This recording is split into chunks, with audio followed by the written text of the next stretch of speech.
Walt sat quietly at the small wooden desk, staring at the letter he had read at least 10 times already.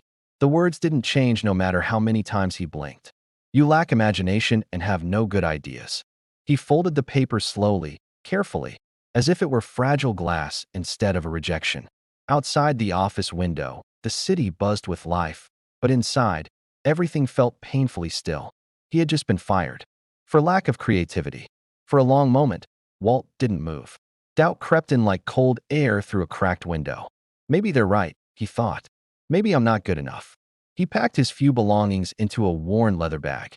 A pencil, a sketchbook, a handful of unfinished drawings. Small things, but they were his entire world. As he stepped out onto the street, the wind tugged at his coat as if urging him forward. But forward to where?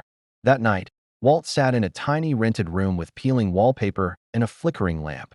His stomach growled louder than the ticking clock on the wall. Failure felt heavy in the room, pressing against his chest. He opened his sketchbook anyway. At first, the pencil refused to move. Fear whispered, "What's the point?" But then another voice, quieter, stubborn, answered back. "Because you love this." The pencil touched paper. A circle. 2 more circles for ears. A tiny nose. A mischievous smile. He chuckled softly to himself.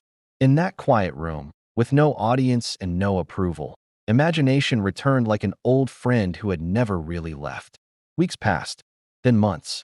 Walt struggled constantly, sleeping in offices, selling small sketches, facing rejection after rejection. Each no echoed the same cruel sentence: "You lack imagination." But something had changed. Every rejection now felt less like a verdict and more like fuel. Instead of quitting, he worked harder, drew longer, dreamed bigger. He began to understand something powerful. Getting fired didn't mean he lacked creativity. It meant he had been in the wrong place to grow. Years later, crowds gathered outside theaters, laughing and gasping at animated characters that felt alive. Children pressed their faces to screens. Families shared stories and dreams inspired by worlds that had once existed only inside a sketchbook in a tiny rented room. The same imagination that had been rejected had now become a source of wonder for millions. And somewhere, folded away in an old box, was the letter that once said he had no good ideas. It had become a reminder, not a failure, but of the moment everything truly began. Sometimes the world labels your dreams as impossible, impractical, or even useless. But rejection isn't proof that you lack talent.